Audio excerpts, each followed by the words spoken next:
Hello my dear friends, welcome to our YouTube channel.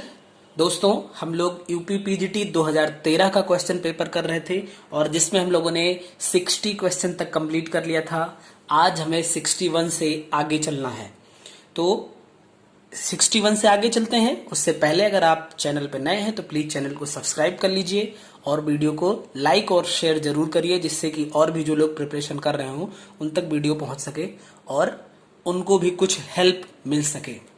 ठीक है, तो चलते हैं, देखते हैं क्वेश्चन नंबर 61 क्या है। Bleaching powder reacts with water to give. Bleaching powder water से रिएक्शन करेगा तो क्या देता है। ठीक है, तो समझिएगा ब्लीचिंग पाउडर है क्या। ब्लीचिंग पाउडर, तो आप जानते हैं ब्लीचिंग पाउडर का केमिकल फार्मूला क्या होता है, CaOCl2। ठीक है, इसको अगर हम लिखना चाहें तो CaOCl और Cl, इसको हम ऐसे भी लिख सकते हैं। ठीक है, तो आप समझिएगा, अगर हम ब्लीचिंग पाउडर को CaOCl एंड Cl के फॉर्मेट में रखें तो आप समझिए कि इसको अगर हम वाटर में डिसॉल्व करते हैं, यानी हमने इसमें वाटर ऐड कर दिया, तो ये स्प्लिट हो जाएगा Ca++ एंड OCl- और प्लस Cl- में ये स्प्लिट होगा। बोलिए, कोई दिक्कत नहीं ना। अब अगर वाटर से इसका रिएक्शन होता, क्योंकि वाटर में डालने से ही ये अपने आयंस में स्प्लिट हो गया। अब अगर हम इसको देखें, अगर हमें इसकी स्प्लिटिंग आ गई है तो हम बहुत आसानी से इसका वाटर के साथ रिएक्शन दिखा सकते हैं। कैसे, ये H+OH- में स्प्लिट होगा। OH- जाएगा किसके, Ca++ के साथ में, यानी फॉर्म करेगा CaOH whole twice, and plus H इसके साथ में जाएगा तो HOCl एंड H इसके साथ में जाएगा तो HCl। रिएक्शन को बैलेंस कर दीजिए, यहां पे 2 से मल्टीप्लाई कर दीजिए। HOCl को क्या बोलते हैं, हाइपोक्लोरस एसिड। हाइपोक्लोरस एसिड, ठीक है, HOCl को बोलेंगे हाइपोक्लोरस एसिड। तो आपने ये देखा ब्लीचिंग पाउडर क्या होता है, इसकी स्प्लिटिंग कैसे होती है, और अगर ये वाटर से रिएक्शन करेगा तो क्या फॉर्म करेगा। तो अब ऑप्शन देख लेते हैं। इसमें देखिए, पहले ही ऑप्शन में लिखा है HCl एंड HOCl। ठीक है, HCl एंड HOCl, तो आपका ए ऑप्शन बिल्कुल सही हो जाएगा। उम्मीद है कि आपको अच्छे से समझ में आया होगा। नेक्स्ट क्वेश्चन पे चलते हैं, 62 number question. Which type of radiation is used in nuclear magnetic resonance spectroscopy, यानी कि NMR, जिसको हम बोलते हैं न्यूक्लियर मैग्नेटिक रेजोनेंस। क्या, न्यूक्लियर मैग्नेटिक रेजोनेंस, जिसको आप कह सकते हैं NMR। तो NMR जो स्पेक्ट्रो होती है, इसमें जो एड्जॉर्प्शन होता है, यानी कि जो रेडिएशन होता है, उसकी रेंज क्या होती है, रेडियो वेव की रेंज। ठीक है, यानी रेडियो वेव की रेंज इसमें होती है। ऐसे ही अगर आप बात करें अल्ट्रा वायलेट के लिए, तो इसका 2000 से लेके 4000 एंगस्ट्रम में होता है। अगर आप विजिबल की बात करें, विजिबल की, तो यही 4000 के बाद से कह लीजिए, 4000 एंगस्ट्रम से लेके 8000 एंगस्ट्रम की होती है। यानी पहले यूबी को देखा आपने, फिर विजिबल देखा, विजिबल से थोड़ा सा आगे बढ़ जाएंगे तो इंफ्रारेड। अब इंफ्रारेड में 2 आता है, 2 कैटेगरीज करी जाती हैं, एक नियर इंफ्रारेड, एक फार इंफ्रारेड। फिलहाल इनका एक संयुक्त रूप देखें तो 8000 के बाद से ये होगा 20 लाख तक, 1 2 3 4 5, ठीक है, 20 लाख एंगस्ट्रम, और इससे आगे फिर रेडियो वेव में जाता है। ठीक है, तो ऑप्शन में देखिए अगर आपको, तो मिलेगा अल्ट्रा वायलेट लाइट, फिर दूसरा है माइक्रोवेव्स, और नेक्स्ट है रेडियो वेव्स, नेक्स्ट है इंफ्रारेड। तो कौन सा हो जाएगा हमारा सही, न्यूक्लियर मैग्नेटिक रेजोनेंस जो होता है वो आपका किस टाइप का रेडिएशन होता है, रेडियो वेव का। ठीक है, चलिए नेक्स्ट क्वेश्चन पे चलते हैं। Next question is question number 63। Which one of the following isomerism is exhibited by glucose and fructose? तो आप समझिए, बात करते हैं किसकी, ग्लूकोज एंड फ्रक्टोज। इसका अगर पूछा जाए आपसे ग्लूकोज का केमिकल फार्मूला तो C6H12O6 आप कहते हो। फ्रक्टोज का पूछा जाए तब भी आप कहते हो C6H12O6। यानी कि इनका जो केमिकल फार्मूला है दोनों का वो सिमिलर है। तो भैया फिर डिफरेंस किस में है, देखिए CHO, CHOH whole 4 and CH2OH, इसको आप कहते हो ग्लूकोज। इसमें कौन सा फंक्शनल ग्रुप दिख रहा है, एल्डिहाइड यानी CHO। और अगर आप लिख दो CH2OH, CO, CHOH whole thrice and CH2OH, इसका नाम है फ्रक्टोज। ठीक है, फ्रक्टोज है। यानी कि यहां पे एल्डिहाइड फंक्शनल ग्रुप है और यहां पे कीटोन फंक्शनल ग्रुप है। यानी केमिकल फार्मूला तो सेम है बट इसमें प्रेजेंट फंक्शनल ग्रुप अगर डिफरेंट है तो इसको हम क्या कहते हैं, इसको कहते हैं फंक्शनल आइसोमेरिज्म। क्या बोलेंगे, फंक्शनल आइसोमेरिज्म। ठीक है, अब देखिए इसमें अगर एसिमेट्रिकल पोजीशन मिल जाती है तो वहां पे ऑप्टिकल आइसोमेरिज्म मिल सकता है, बट आप ऑप्शन में देखिए metamerism, chain isomerism, functional isomerism and positional. तो जितना इसमें दिया गया है उसमें फंक्शनल आइसोमेरिज्म ही होगा। ठीक है, उम्मीद है कि आपको अच्छे से समझ में आ गया होगा। नेक्स्ट क्वेश्चन पे चलते हैं, क्वेश्चन नंबर 64। देखते हैं क्या है 64 number question. Which of the following when heated with methanol and concentrated H2SO4 yields the smell of Isle of wintergreen? ठीक है, Isle of wintergreen। मुझे याद आ रहा है 2016 में भी एक क्वेश्चन कोई आया था जहां पे हम लोगों ने विंटर ग्रीन और सैलिसिलिक एसिड और सैलॉल, एस्प्रिन, इसका स्ट्रक्चर मैंने आपको दिखाया था। यानी उससे रिलेटेड था क्वेश्चन, और ये यहाँ पे भी एक क्वेश्चन इससे रिलेटेड आ रहा है। तो यहाँ पे रिएक्शन पूछ लिया, तो मैं आपको सारी चीजें बता रहा हूं। सबसे पहले जो जितनी भी चीजें स्टार्ट होती हैं वो कहां से होती हैं, सैलिसिलिक एसिड से। सैलिसिलिक एसिड, तो हम भी यहीं से स्टार्ट करते हैं सैलिसिलिक एसिड से।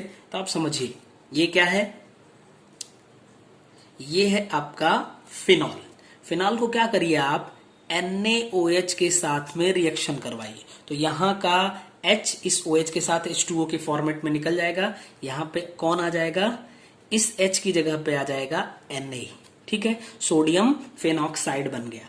अब इसको आप CO2 के साथ में 125 डिग्री सेल्सियस पे और 6 atm प्रेशर पे रिएक्शन करवाइए। तो ये दोनों CO2 यहां पे जाके जुड़ेगा। अब आप समझिए हुआ क्या, यहां पे H रिप्लेस करके ये दोनों CO जुड़ेगा और Na यहां पे आ जाएगा, और यहां वाला H जो है वो यहां पे पहुंच जाएगा। यानी कि थोड़ा सा रीअरेंजमेंट भी यहां पे होगा।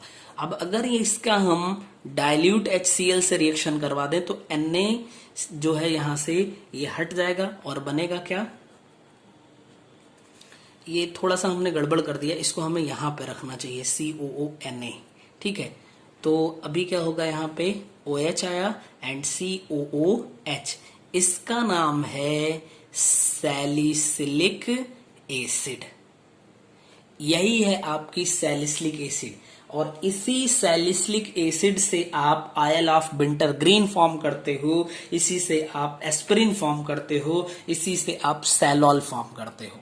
ठीक है, मैं डायरेक्ट वहां से दिखा सकता था, लेकिन तो इसको भी देख लीजिए। वैसे भी फिनॉल आपके सिलेबस में है और ये फिनॉल का एक रिएक्शन है। ठीक है, हो सकता है इसमें से कहीं रिएक्शन की पूछ ले।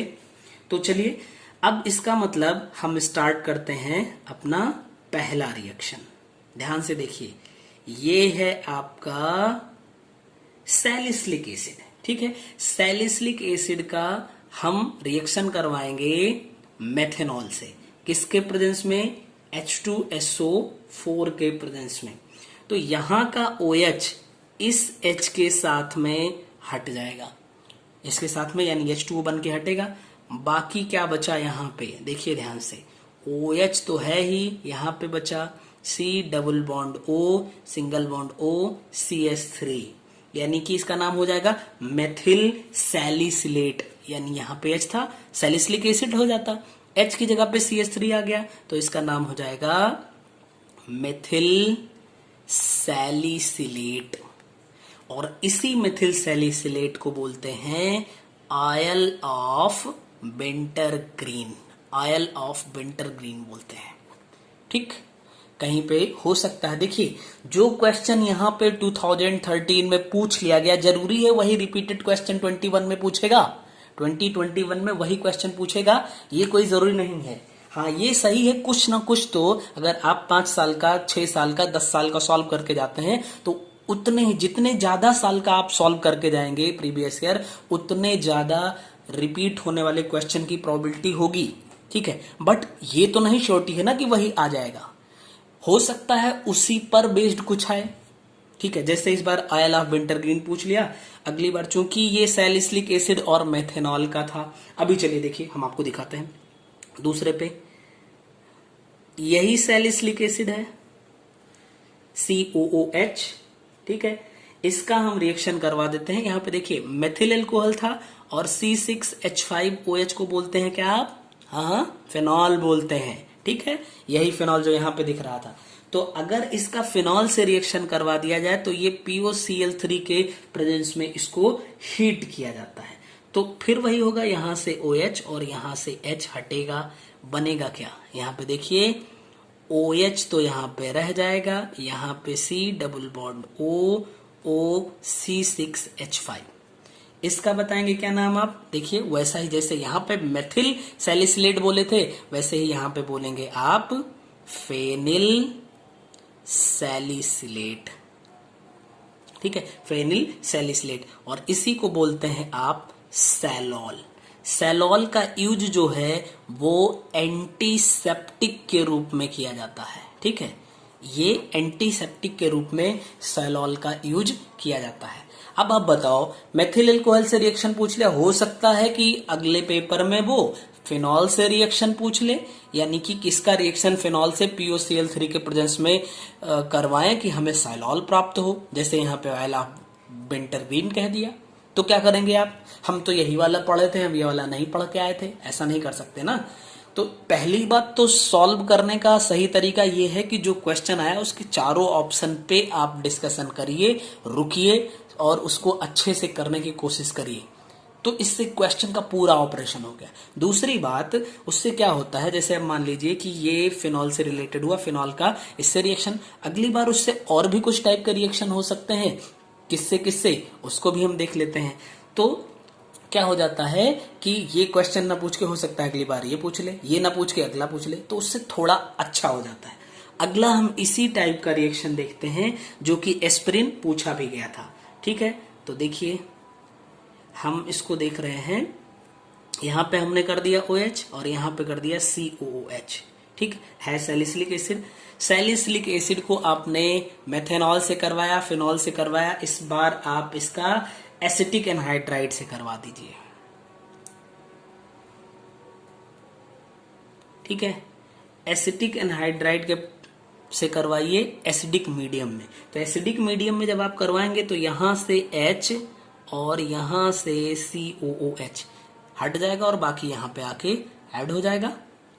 ठीक है ना, देखिए क्या होगा, ये O है and COOCH3 and hair COOH, क्या निकलेगा यहां से CH3COOH, यहां से हट जाएगा। इसका क्या नाम है? इसको तो आप बोलते हैं एसिटिल और सैलिसिलिक एसिड, तो इसको हम बोल सकते हैं एसिटिल, कुछ गड़बड़ कर दिया हमने, एसिटिल सैलिसिलिक एसिड, और इसी को बोलते हैं आप एस्पिरिन। ठीक, एसिटिल सैलिसिलिक एसिड को एस्पिरिन बोलते हैं आप। ठीक है, इसी का रिएक्शन अगर आप चाहें तो यहां पे जो एसिटिक एनहाइड्राइड लिया है आपने, एसिटिक एनहाइड्राइड, इसी की जगह पे आप ले सकते हैं CH3COCl। क्या नाम है इसका बताइए? ठीक है, एसिड क्लोराइड कहते हैं हम इसको, तो एसिड क्लोराइड का भी यूज कर सकते हैं। Can be used. इसके प्लेस पे आप इसका भी यूज कर सकते हैं, तब भी आप एस्पिरिन पे पहुंच जाएंगे। तो मुझे लगता है जवाब तो आपका यहीं पे है, आयल ऑफ विंटर ग्रीन हमें ऑब्टेन करना है तो H2SO4 के प्रेजेंस में मेथिल अल्कोहल का रिएक्शन किससे करवाएं, सैलिसिलिक एसिड से। रिएक्शन आपका आप देख लीजिए किसमें है, डी ऑप्शन आपका सही होगा। और इससे रिलेटेड या इस टाइप का दूसरा क्वेश्चन अगर बन सकता है तो क्या आपका सैलॉल और दूसरा एस्पिरिन हो सकता है, तो इसको भी आप देख लीजिए। और वैसे भी 16 में अगर ये ऑप्शन आया था और 13 में भी आ रहा है तो अपने आप में ये काफी इंपॉर्टेंट है, इसमें कोई शक नहीं है। आगे बात करते हैं, नेक्स्ट क्वेश्चन हो जाएगा आपका 65। The work function A is defined as. देखिए 65 नंबर क्वेश्चन क्या कह रहा है, वर्क फंक्शन। थर्मोडायनामिक्स का एकदम सीधा सीधा सा वर्क फंक्शन लिखा हुआ है। Work function A is equal to E minus T S. E है इंटरनल एनर्जी, टी है एब्सोल्यूट टेम्परेचर, एस हो जाता है एंट्रोपी।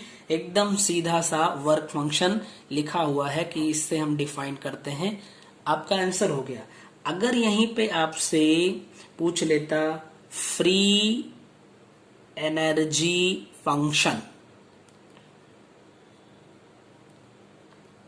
फ्री एनर्जी फंक्शन जिसको आप गिब्स एनर्जी भी कहते हो, तो G is equal to H minus T S कर देते। यहां पे ये इंटरनल एनर्जी है और H एंथैल्पी है, ठीक है। तो दोनों क्वेश्चन हो सकता है ये फंक्शन के टर्म में पूछ ले, तो आप इसको जानते रहिए, ठीक है। उम्मीद करते हैं कि आपको ये समझ में आया होगा। ऑप्शन देख लीजिए, पहला ही ऑप्शन लिखा है A is equal to E minus T S. Next question पे चलते हैं। Next question is 66. Which is the correct relation for a salt of weak acid and weak base? तो देखिए weak acid और weak base के लिए relation पूछा है, यानी कि उसको हम वाटर में डिसॉल्व करें तो जो हाइड्रोलिसिस कांस्टेंट होगा, वाटर का जो कांस्टेंट होगा, ठीक है, और एसिड या बेस का होगा, उसमें क्या रिलेशन होगा। तो आप समझिएगा, salt of weak acid and strong base, ठीक है। तो अगर आप weak acid और strong base के साल्ट को वाटर में डिसॉल्व करो तो उसका जो हाइड्रोलिसिस कांस्टेंट होगा वो KH is equal to KW upon KA हो जाएगा, ठीक है। हाइड्रोलिसिस कांस्टेंट बताना ही है, यानी KH is equal to KW सब में रहेगा। अगर बीक एसिड है तो अपॉन KA, अगर बीक बेस है तो अपॉन KB, ठीक है। अब समझिएगा, बीक वाले को हम यहां पे रखते हैं। अगला क्या हो सकता है, साल्ट ऑफ बीक बेस कर लेते हैं इस बार, एंड स्ट्रॉन्ग एसिड।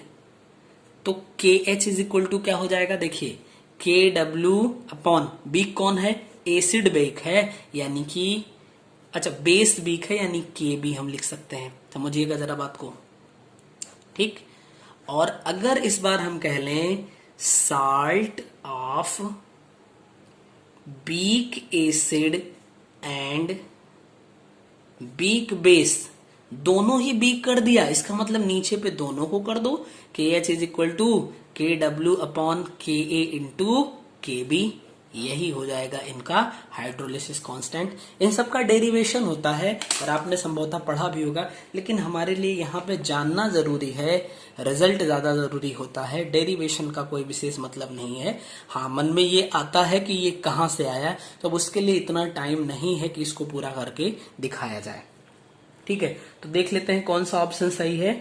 ये आपका ऑप्शन ए ही सही है, ठीक। नेक्स्ट क्वेश्चन पे चलते हैं, question number 67। Which one of the following equation represent van der Waals reduced equation of the state? तो van der Waal का reduced equation आपको बताना है। तो देखिए van der Waals, पहले देखिए van der Waal का इक्वेशन सबसे पहले देखिए, तो P प्लस एन स्क्वायर ए अपॉन बी स्क्वायर एक ब्रैकेट में आप लिखते हो और बी माइनस एन बी दूसरे ब्रैकेट में आप लिखते हो इज इक्वल टू एनआरटी करते हो। ये वॉन्डर वाल का इक्वेशन हो जाएगा। अब अगर यहां पे आपको वॉन्डर वाल्स रिड्यूस्ड दिख रहा है आप लोगों को, इक्वेशन ऑफ स्टेट, ठीक है। अगर ये लिखना है तो ये क्या होता है, पाई प्लस 3 अपॉन 5 स्क्वायर एक ब्रैकेट में and 3 5 minus 1 equal to 8 theta. ये रिड्यूस्ड फॉर्म का इक्वेशन हो जाता है और आप इसमें देखिए तो ये भी आपका ऑप्शन ए ही सही है। नेक्स्ट क्वेश्चन पे चलते हैं। Next question is 68 number is which of the following trihalide of nitrogen is least basic।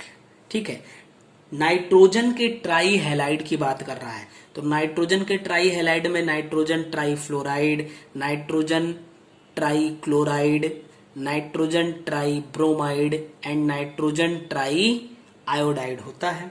ठीक है, इसमें क्या है, नाइट्रोजन तो फिक्स है लेकिन हाइड्रोजन एटम को देखें तो वो क्या है, टॉप टू बॉटम चल रहे हैं। तो जो बेसिक कैरेक्टर होता है यानी basic strength of nitrogen try halide, तो नाइट्रोजन ट्राई हैलाइड की जो बेसिक स्ट्रेंथ होती है वो किसके प्रोपोर्शनल होती है, electronegativity of halogen. Electronegativity of halogen, इसका मतलब क्या हुआ कि अगर, ध्यान से समझिए, अगर इलेक्ट्रोनेगेटिविटी इंक्रीज कर रही है तो बेसिक कैरेक्टर भी क्या हो जाएगा, इंक्रीज कर जाएगा। ठीक, इसमें पूछा है सबसे लीस्ट बेसिक कौन होगा, तो ये रहा, ये रहा, ये रहा, हम इसको ऐसे लिख सकते हैं। सबसे लीस्ट जो हो जाएगा NF हो जाएगा। ठीक है, ये मैंने थोड़ा सा उलट लिख दिया है। ये इलेक्ट्रोनेगेटिविटी ऑफ हैलोजन के इनवर्सली प्रोपोर्शनल होता है, 1 अपॉन इलेक्ट्रोनेगेटिविटी ऑफ हैलोजन। इसका मतलब कि यहाँ पे इलेक्ट्रोनेगेटिविटी सबसे ज्यादा है। देखिए, इलेक्ट्रोनेगेटिविटी हैलोजन एटम की ज्यादा है तो बेसिक कैरेक्टर क्या हो जाएगा, कम हो जाएगा। तो NF3 जो होगा वो लीस्ट बेसिक हो जाएगा। और अगर यहाँ पे बात करेंगे NiF3 का तो ये सबसे ज्यादा बेसिक हो जाएगा। तो चलिए इसमें देखिए कौन सा ऑप्शन सही है, यानी ए ही ऑप्शन गिवन है तो ए ऑप्शन आपका सही हो जाएगा। चलते हैं नेक्स्ट क्वेश्चन पे, question number 69। The equation dp upon dt is equal to del H upon T v2 minus b1 is known as. तो आप समझिए, ये पूछा है, इक्वेशन दे दिया, इसने पूछा ये कौन सा इक्वेशन है। तो ये है क्वेश्चन नंबर आपका 69। तो सबसे पहले आप समझिए, del G is equal to del H plus T and D G upon D T, क्या, कांस्टेंट प्रेशर। या फिर लिखा हो ये आपका del A is equal to del E plus T D A upon D T constant B. तो ये दोनों ही इक्वेशन जो आपके हैं वो क्या हैं, गिब्स हेल्महोल्ट्ज इक्वेशन। ठीक है, ये दोनों ही फॉर्म जो है वो गिब्स हेल्महोल्ट्ज इक्वेशन के फॉर्मेट में है। नेक्स्ट पे अगर आप बात करिए, dp upon dt is equal to del H upon T v2 minus b1, तो ये आपका जो है ये है क्लैपेरॉन इक्वेशन। ये क्लैपेरॉन इक्वेशन है। ठीक है, और एक और आता है इसी से मिलता जुलता, क्लाउसियस क्लैपेरॉन। तो क्लाउसियस क्लैपेरॉन रिएक्शन, तो ये होता है d log p upon D T base e equal to del H upon R T square. इसको बोलते हैं क्लासियस क्लैपेरॉन इक्वेशन। देखिए ये चारों ऑप्शन में है, इसीलिए मैंने आपको इनके ऑप्शन के भी बता दिए। जैसे मान लीजिए क्लैसियस क्लैपेरॉन इस बार पूछ लिया, अगली बार सॉरी क्लैपेरॉन पूछ लिया, अगली बार हो सकता है इसका एक क्वेश्चन पूछ लेता, ये क्वेश्चन दे के पूछता कौन सा इक्वेशन है, हो सकता है इसमें से कोई दे दे। ठीक है, तो आप इसको जानते रहिए। तो कौन सा ऑप्शन सही हो जाएगा? सी ऑप्शन यहाँ पे सही होगा। नेक्स्ट क्वेश्चन पे चलते हैं। Next question is 70 number question. If a buffer solution contains equal concentration of acid and its salt, the buffer solution will be Ka is equal to 10⁻⁻10 आपको यहाँ पे गिवन है। तो देखिए समझिए, सबसे पहले यहाँ पे गिवन क्या है कि जो एसिड का कंसंट्रेशन है वो उस एसिड के साल्ट के कंसंट्रेशन के इक्वल है, इतनी बात हमें दी है। और Ka इज इक्वल टू 10⁻⁻10 है, ये इतनी बात हमें गिवन है। तो हम क्या करेंगे, हमें Ka के टर्म में कुछ मिलना चाहिए। तो हमें पता है फ्रॉम हेंडरसन इक्वेशन, हेंडरसन के इक्वेशन का यूज करेंगे। क्या है हेंडरसन का equation? pH is equal to pKa plus log concentration of salt upon concentration of acid. ठीक है, बस एक बात और समझ लीजिए, अगर यहाँ पे बेस के लिए पूछ लेता तो ये H की जगह पे OH हो जाता, Ka की जगह पे Kb हो जाता, और यहाँ एसिड की जगह पे बेस हो जाता, और कोई डिफरेंस नहीं होता है। तो आप समझिए, अगर ये एसिड का कंसंट्रेशन और साल्ट का कंसंट्रेशन इक्वल कर दिया, यानी ये दोनों तो कैंसिल हो गया, 1 हो गया, और log 1 की वैल्यू क्या हो जाएगी? 0 हो जाएगी। इसका मतलब pH is equal to pKa हम लिख सकते हैं, यहाँ पे हम लिख सकते हैं log 1 इक्वल टू 0, यहाँ पे base 10 log 1 is equal to 0। ठीक है, यहां से हमें ये मिला। अब आप समझिए pH is equal to pKa, तो pH इक्वल टू pKa, और pKa किसके इक्वल होता है? निगेटिव लॉग ऑफ Ka को हम, यानी निगेटिव लॉग को हम P के टर्म में रिप्रेजेंट करते हैं, ऐसा आप समझ सकते हैं।